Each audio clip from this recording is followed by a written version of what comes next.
How can I use my iTunes balance instead of a credit card when making purchases? Hello everyone. Today, we are going to address a frequently asked question.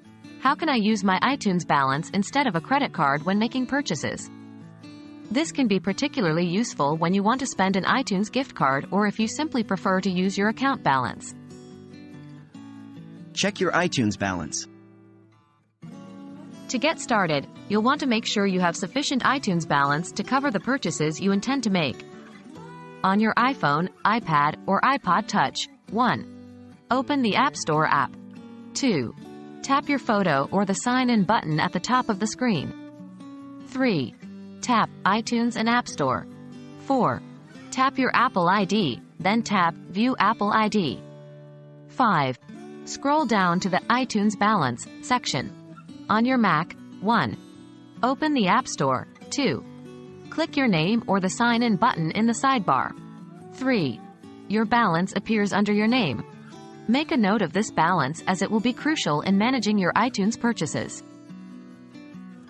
Ensure that your iTunes balance is used first. Now, the good news is that Apple automatically uses your iTunes balance before charging your credit card. You don't need to do anything special to make this happen. As long as there is enough balance to cover your purchase, your credit card won't be charged. However, remember that some purchases might require a credit card exclusively, such as family sharing and recurring subscription charges after the iTunes balance is depleted. Making a purchase. Here's how to make a purchase using your iTunes balance. For iOS devices, 1. Open the App Store or iTunes Store. 2. Choose the app, music, movie, TV show, or book that you want to purchase.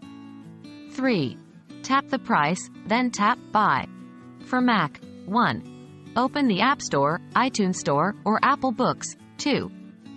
Choose the app, music, movie, TV show, or book that you want to purchase. 3. Click the price, then click Buy. Your iTunes balance should decrease by the amount of your purchase.